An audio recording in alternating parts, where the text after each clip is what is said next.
We are 2 days away from the 44th annual River Bank Run here in Grand Rapids. Good afternoon, ladies and gentlemen. I'm News 8 digital anchor Luke Lasser here from the Wood TV live desk. Joining me, Christy VanHaver with Mary Freebed. Christy, thanks for taking some time to chat with us. Tell us a little bit about what you do with Mary Freebed. Yeah, thank you. I'm a recreational therapist, sports coordinator in the Wheelchair and Adaptive Sports Department. I've been at Mary Freebed for over 27 years, and I've worked in a variety of places, but it's really great to work in the sports department and help people get back into adaptive sports after injury.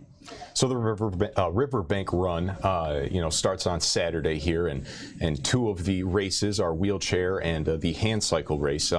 Tell me about that partnership, how it came about, and how Mary Freebed got involved. Yeah. It's my understanding that 32 years ago, in 1989, was the first time that the Guild sponsored the wheelchair division for the then Old Kent River Bank Run. It's gone through a number of changes in name to Fifth Third and now Amway River Bank Run. So they put prize money behind it. They put a lot of staffing and time behind supporting the racers, giving them travel stipends, everything to give them an opportunity to participate in what is still the only 25K distance for a wheelchair race.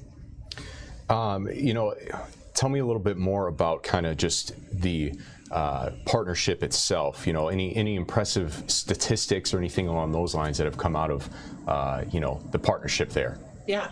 I mean, our athletes really speak for themselves. We have a number of course records that our athletes are always going for. So in 2002, Craig Shebort, who's a wheelchair racer in the para division, recorded a 51-minute, 30-second time for the 25K. So that's roughly a 3-minute mile.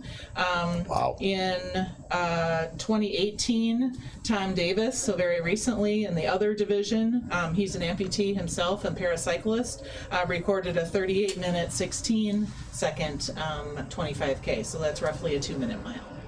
So, we actually were just met up at the rugby tournament that was put on by Mary Freebed.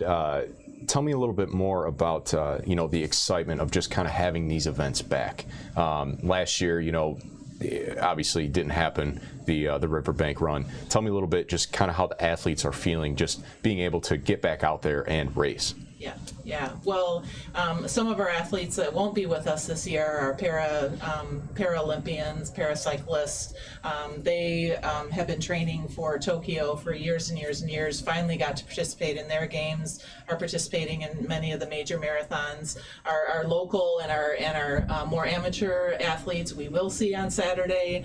They're so happy to be back. They're so happy to be back with the camaraderie and the competition of wheelchair racing and Handcycle racing. They've been spending the last 2 years indoors on training rollers, riding in small groups outdoors, those kind of things. And so they've just now this summer gotten back into competition. This race usually kicks off their season of riding in May. Being in October, this is their last race of the season, but they're just super, super excited to be back and get the wind in their face and the competition and the roar of the crowds. So everybody knows what wheelchairs are and have seen wheelchair races. Explain a little bit about Handcycles. We see them here from video from 2019 from previous years. Explain kind of the differences there and how the athletes kind of operate each thing. Right. So racing wheelchair has really evolved over the years, kind of in quick fashion, from two large wheels in the back and 2 small wheels in the front, to now you'll see 2 large wheels in the back with a slight camber, which is the angle you'll see, 2 and 1 single wheel in the front. So 3 wheels altogether. They have a handbrake, and they have a very simple steering system where they'll be pushing with their specially molded pushing grips on what's called a push rim. So often you'll hear the term wheelchair racer and push rim racers interchangeably used.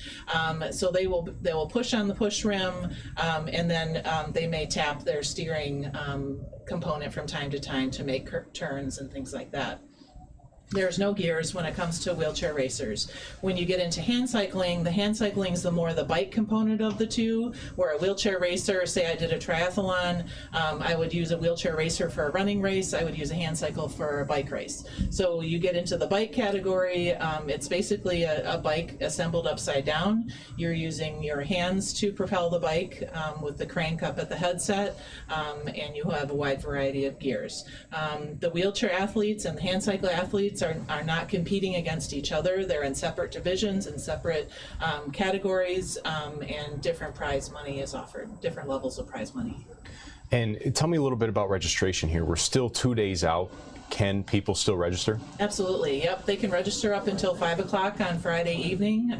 We have a mini expo going on where you can pick up your packet at the Calder Plaza, but you do need to register online, not at the expo. And folks, that'll take you over. There's a link on this stream. It'll take you over to woodtv.com, and we have more registration info there if you are interested. Christy, anything else that you would like to add? We just really appreciate every year that we're a part of this. You know, this is the 31st year that we've offered the wheelchair division and the 15th year for hand cycle division, and we're just excited to be a part of it, to be back on the streets of Grand Rapids. So join me in welcoming all of our athletes back. Christy, I really appreciate it. Ladies and gentlemen, again, the link attached to the stream will take you over to woodtv.com for all River Bank Run information. This has been a look at the Wood TV Live Desk. Thank you for joining us. Have a great afternoon, and we'll see you Saturday morning.